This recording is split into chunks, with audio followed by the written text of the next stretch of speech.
کیونکہ یہ مشرکین مکہ بیٹی سے بہت نفرت کرتے تھے. اگر ان کے ہاں بیٹی پیدا ہوتی تو انہیں بہت برا لگتا. اگر کوئی کسی سے دشمنی کرتا تو اسے بددعا دینے کے لیے کہتا کہ اللہ تیرے گھر پر بیٹیاں ہی پیدا کرے. اتنی انہیں بیٹیوں سے نفرت تھی. لیکن فرمایا گیا کہ ایک طرف انہیں تو بیٹیوں سے اتنی نفرت ہے اور فرشتوں کو وہ اللہ کی بیٹیاں کہتے ہیں. یعنی جو چیز ان کے لیے ناپسندیدہ ہے وہ اللہ کے لیے وہ قرار دیتے ہیں. یہ مشرکین مکہ کے بارے میں بتایا گیا کہ ان کے دل میں اللہ کی وقت اور عظمت باقی نہ رہی. امت تاخذ مما یخلق بنات، کیا اللہ تعالیٰ نے اپنی مخلوق میں سے بیٹیوں کو اختیار کیا. وَأَصْفَاكُمْ بِالْبَنِينَ، اور تمہیں بیٹوں سے نوازا کہ تم اپنے لیے بیٹے پسند کرتے ہو اور اللہ کے لیے بیٹیاں قرار دیتے ہو.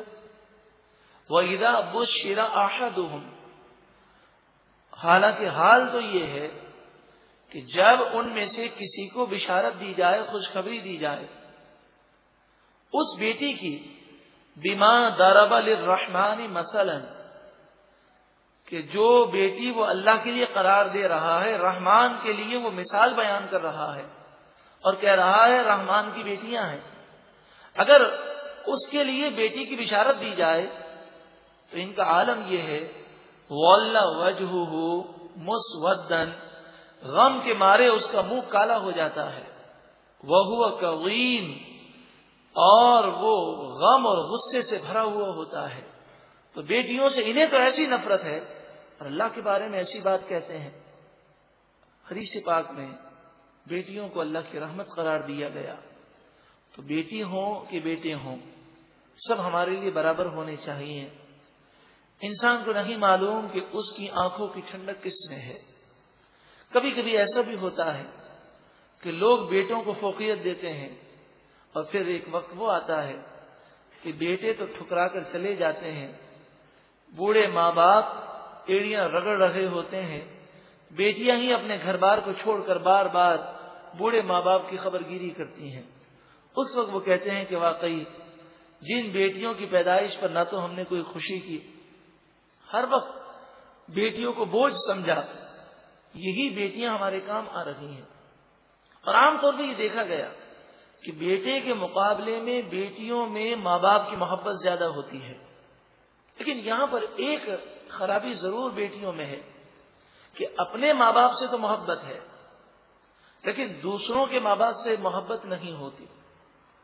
یعنی یہاں تک کہ اگر اپنے ماں باپ کو کوئی تکلیف پہنچائے، اگر کوئی بہو ساس کو تکلیف دے تو اس ساس کی جو بیٹی ہے اسے بڑا دکھ ہوتا ہے، لیکن وہ خود اپنے گھر میں ساس کو جو جواب دیتی ہے اس کا اسے خیال نہیں ہوتا.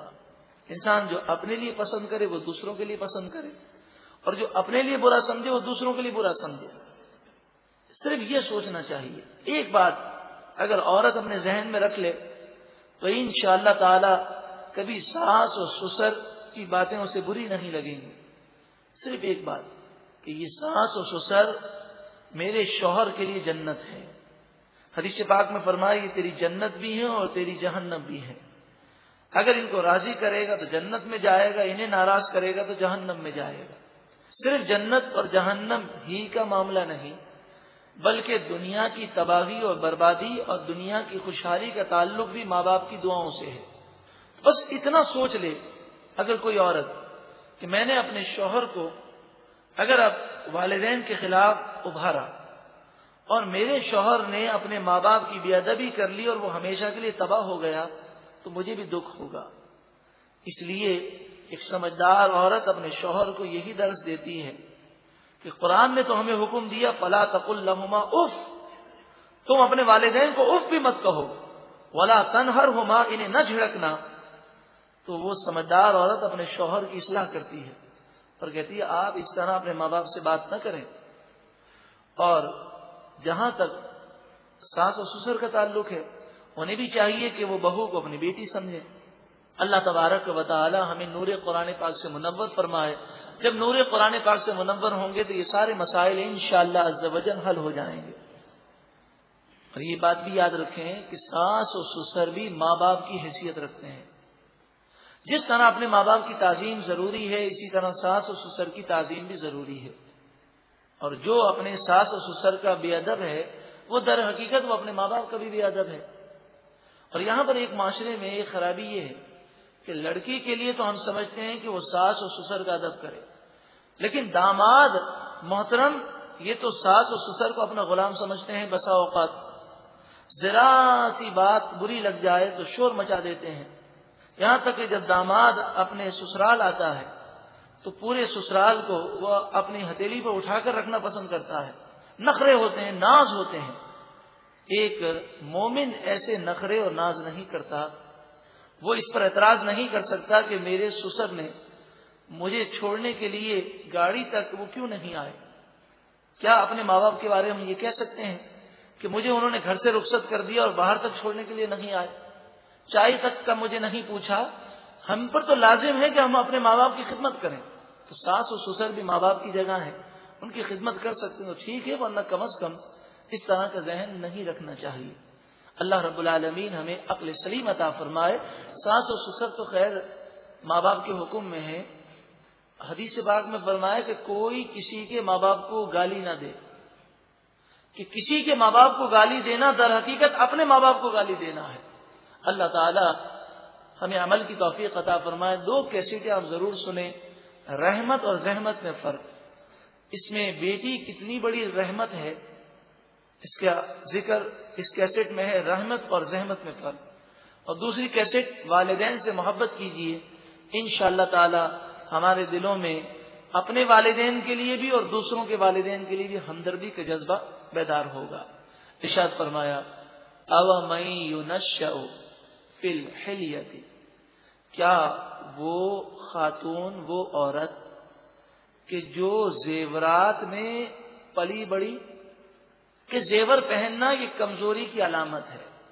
کیونکہ جب عورت زیور پہنتی ہے، بناؤ شنگار کرتی ہے، تو اس کے تمام معاملات میں نزاکت ہوتی ہے، یعنی عورت کمزور ہے.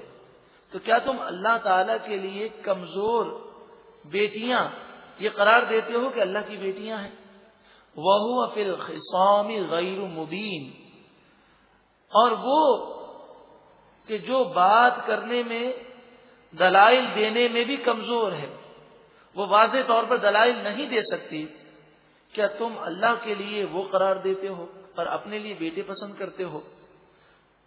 عام طور پر یعنی اکثریت کی بات ہے، کبھی کبھی اس کے خلاف بھی ہوتا ہے کہ بعض عورتیں مردوں سے بھی زیادہ عقل مند ہوتی ہیں اور بعض مرد عورتوں سے بھی گئے گزرے ہوتے ہیں. لیکن اکثریت کی بات ہے، اکثر یہ دیکھا گیا کہ عورتوں میں بولنے کا مرض بہت زیادہ ہے. جب عورتیں زیادہ بولتی ہیں تو جو زیادہ بولے گا اس کی عقل بھی کم ہوگی. اور عام طور پر عورتوں کی عقلیں مردوں سے بہت کم ہوتی ہیں. اب یہ بات جو مرد سمجھتا ہے وہ کبھی عورت کی بات کو مائنڈ نہیں کرے گا. اگر گھر کے اندر کوئی عورت مثلا ماں ہے، بہن ہے، یا بیوی ہے، یا بیٹی ہے، کوئی ایسی ویسی بات کر دے تو یہ بات سمجھ لیجیے کہ ان کے ذہن میں، ان کے دل میں یہ باتیں اکثر نہیں ہوتی، زبان کی نوک پر جو آتا ہے وہ بول دیتی ہیں. مرد جو بولتا ہے وہ سوچ سمجھ کے بولتا ہے. لیکن عورتوں میں جذبات جب مشتعل ہوتے ہیں تو وہ پھر الفاظ کا خیال نہیں رکھتے. لیکن مرد اس وقت نادانی کرتے ہیں، وہ ان الفاظ کو نوٹ کر لیتے ہیں اور وہ سمجھتے ہیں کہ جو یہ زبان سے بول رہی ہے دل میں بھی ایسا ہے. اس لیے اکثر لڑائی جھگڑے ہوتے ہیں.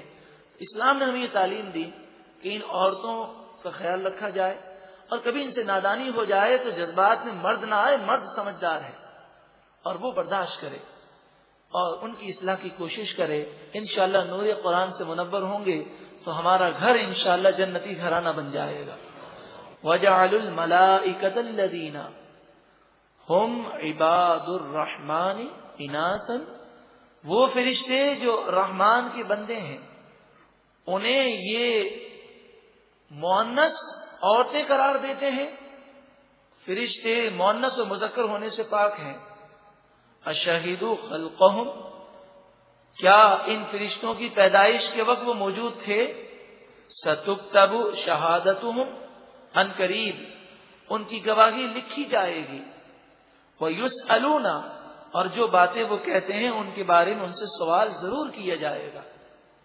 وقالوا، اور وہ بولے، لو شاء الرحمن ما عبدناہم، اگر رحمان عز و جل چاہتا تو ہم ان فرشتوں کی پوجا نہ کرتے، تو ہم ان کی پوجا نہ کرتے. یعنی ایک تو گناہ کر رہے ہیں اور گناہ کی نسبت اللہ کی طرف کر رہے ہیں.